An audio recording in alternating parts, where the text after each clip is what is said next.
और जब मेरा लंबा कालखंड गुजरात में गया है और आप सब आज गुजरात में हैं, तो मैं स्वाभाविक कुछ बातें जो उदाहरण दूंगा उसमें थोड़ी गुजरात की चर्चा रहेगी। अब जैसे अर्बन ट्रांसपोर्ट की बात करें तो गुजरात ही था जिसने बीआरटी जैसा प्रयोग सबसे पहले प्रारंभ किया था। आज देश के शहरों में ऐप बेस्ड कैब्स, यानी आप ऐप के द्वारा टैक्सी मंगवाते हैं, तुरंत मिल जाती है।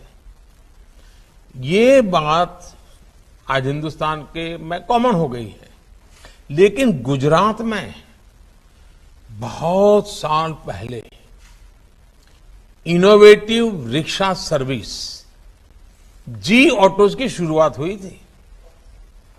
और इनोवेशन किसी और ने नहीं, बल्कि हमारे ऑटो ड्राइवर्स की टीम ने ही किया था।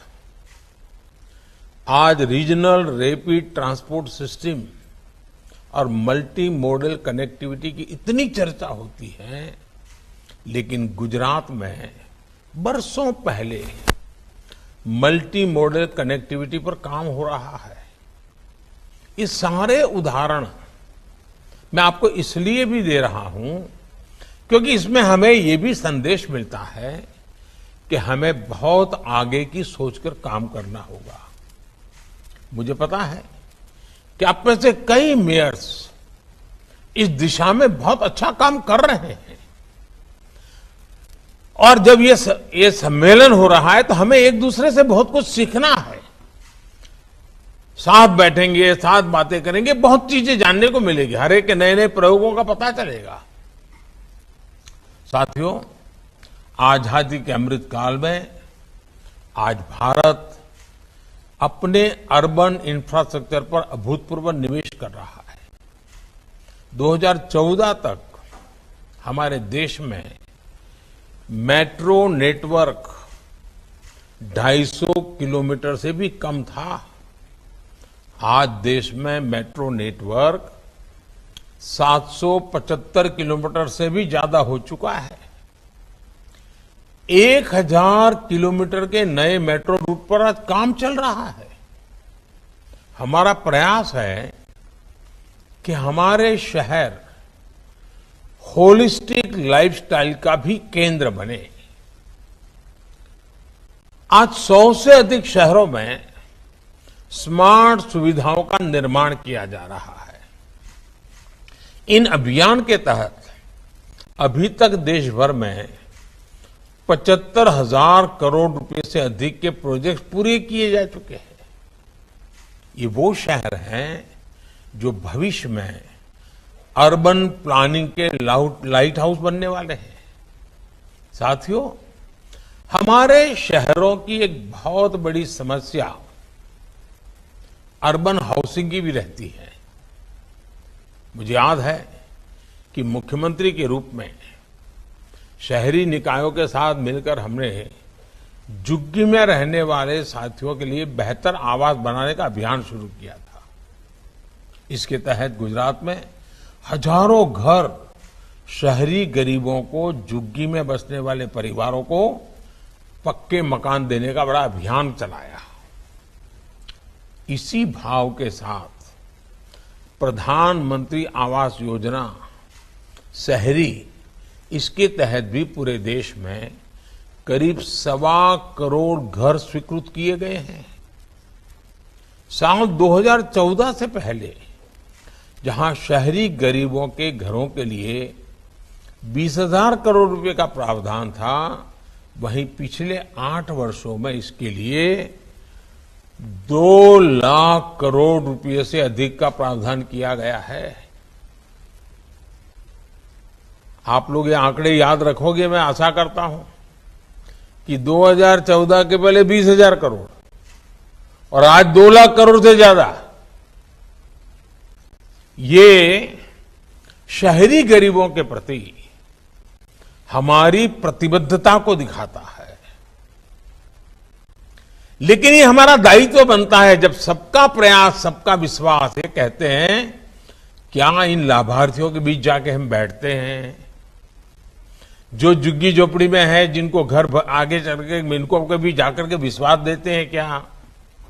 उनके बीच बैठ करके उनके लिए क्या काम हो रहा है उसकी चर्चा करते हैं क्या? हमें लगता है कि अखबार में छप गया तो काम हो गया। जितना ज्यादा गरीबों के बीच में जाकर के काम करेंगे, उनको जो लाभ मिलेगा, उस लाभ का वो समाज में सवाया करके वापस करेगा। गरीब का यह स्वभाव रहता है। साथियों, शहरों में रोजी रोटी के लिए जो साथी अस्थायी रूप में आते हैं, टेम्परेरी आते हैं, उनको भी उचित किराए पर घर मिले, इसके लिए भी बड़े स्तर पर काम चल रहा है। इस मेयर्स कॉन्क्लेव में आप सभी से मेरा आग्रह है कि अपने अपने शहरों में इस अभियान को गति दें, इससे जुड़े कार्य तेजी से पूरे कराएं और क्वालिटी में कॉम्प्रोमाइज मत होने देना। समय सीमा में काम करेंगे तो पैसे बचते हैं, उन पैसों का अच्छा सदुपयोग होता है।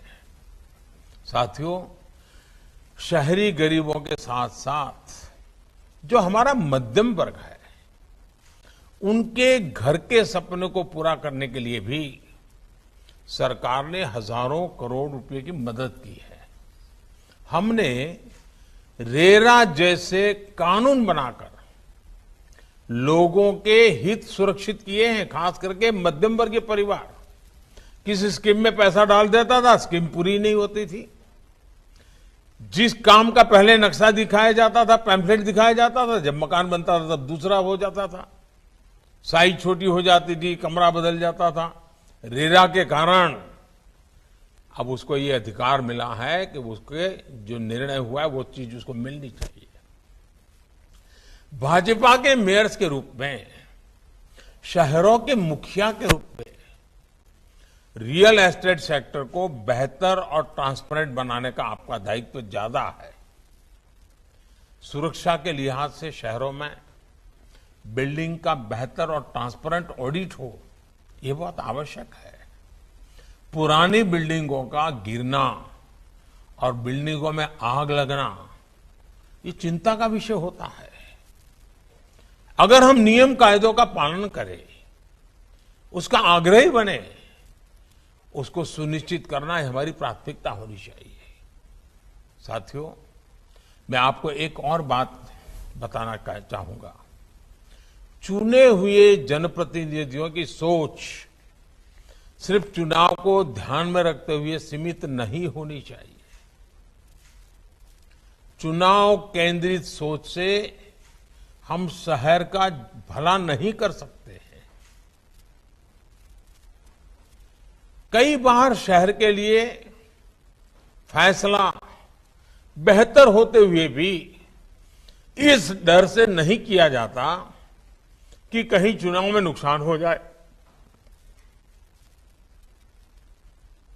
अब मुझे याद है, मैं जब गुजरात में था तो 2005 में हमने अर्बन डेवलपमेंट ईयर मनाने का कार्यक्रम बनाया और करीब 100-150 ऐसे पॉइंट निकाले जिसके आधार पर शहर में चौराहे की चिंता करना, एंक्रोचमेंट को हटाना, सफाई की चिंता करना, बिजली के तार पुराने हैं तो बताना, बहुत सारे पैरामीटर्स थे।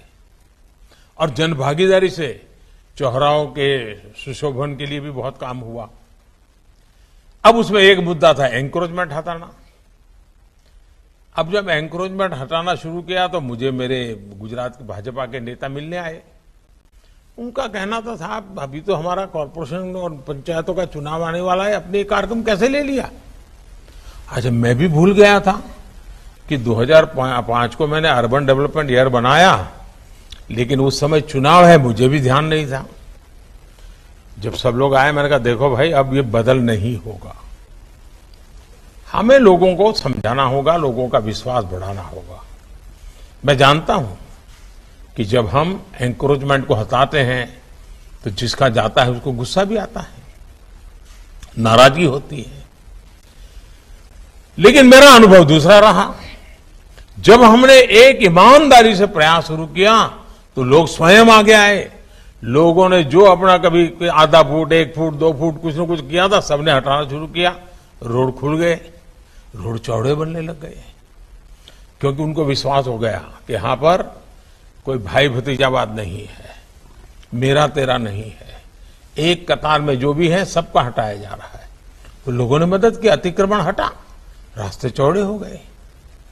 कहने का तात्पर्य यह है कि अगर हम सही काम करते हैं, जनहित में करते हैं, तो लोगों का साथ मिलता है, डरने की जरूरत नहीं जी। जब जनता को ईमानदारी दिखती है, बिना भेदभाव के अमल दिखता है, तब लोग स्वयं आगे बढ़कर के साथ देते हैं। कभी हम स्कूल के बच्चों को बताते ही नहीं है कि भी रोड बना है तो रोड कितना खर्चा लगा है, ये फुटपाथ बना है तो फुटपाथ का कितना खर्चा लगा है, ये पैड लगाने के लिए जो लोहे का हमने सुरक्षा कवच बना है उसका कितना खर्चा लगता है, ये बिजली के खंभे लगे हुए कितना खर्चा। समाज को भी, लोगों, सामान्य मानव को पता नहीं होता है कि सारी चीजों का कितना खर्चा लगता है। वो अपने घर में एक छोटी भी दीवार बनाता है तो उसका खर्चा पता चलता है, लेकिन नगर में इतने सारे खर्चे उसको पता नहीं होता है। हमें उसको प्रशिक्षित करना चाहिए, बच्चों को समझाना चाहिए, देखो इतना महंगा होता है, इसको नुकसान नहीं होना चाहिए, हमारी संपत्ति है। समाज को जोड़ते रहना चाहिए।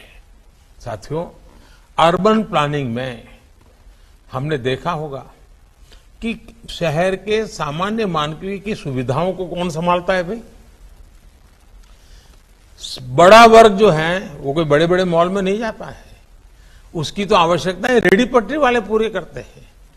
रेहड़ी पटरी वाले जो होते हैं, ठेले वाले लोग होते हैं, जो मोहल्ले में आके सब्जी बेचते हैं, अखबार वाले आते हैं, कपड़ा बेचने वाले आते हैं, कभी फुटपाथ पर बैठे हुए लोग, वे भी इकोनॉमी का एक बहुत बड़ा ड्राइविंग फोर्स होते हैं और सामान्य मानवीय की सेवा बहुत करते हैं। क्या हमारे पास उनकी योजना है क्या? अब देखिए, स्वामित्व योजना, पीएम स्वनिधि योजना चल रही है। मैं आप सभी मेयरों से आग्रह करूंगा कि आपके महानगर में एक भी रेहड़ी पटरी वाला ऐसा न हो कि जिसका रजिस्ट्री न हुई हो, पीएम स्वनिधि से बैंक से उसको पैसा न मिला हो और उसकी ट्रेनिंग न हुई हो कि मोबाइल फोन से डिजिटल वो कैसे लेन देन करे। वो सब्जी बेचेगा, दूध बेचेगा तो भी डिजिटली पैसा लेगा, वो देगा। वो थोक में सब्जी खरीदने जाएगा तो भी डिजिटली पेमेंट करेगा। अगर वो ये करता है तो उसके ब्याज में धीरे धीरे कटौती की जाती है। इतना ही नहीं, उसे कुछ इनाम भी दिया जाता है। आप बताइए, रेहड़ी पटरी वाले प्राइवेट में जो महंगे ब्याज से पैसे लाते हैं, उनको कितनी मुक्ति मिल जाएगी। और मैं तो ये भी कहूंगा कि साल में एक बार इन रेहड़ी पटरी वालों का परिवार के साथ सम्मेलन करना चाहिए। उनके बच्चों में जो टैलेंट हो उनको इनाम देना चाहिए। उन बच्चों के द्वारा गीत संगीत के कार्यक्रम करने चाहिए। ये एक बहुत बड़ी ताकत होते हैं जी। मैं तो चाहूंगा जितने मेयर बैठे हैं उसको करें, ताकि उनको भी लगेगा वो महानगर की सेवा कर रहे हैं, वो जनता का भला करने के लिए काम कर रहे हैं। देखिए, आज करीब 35 लाख ऐसे हमारे रेहड़ी पटरी वाले साथी हैं जिनको बैंक से पैसा मिला है।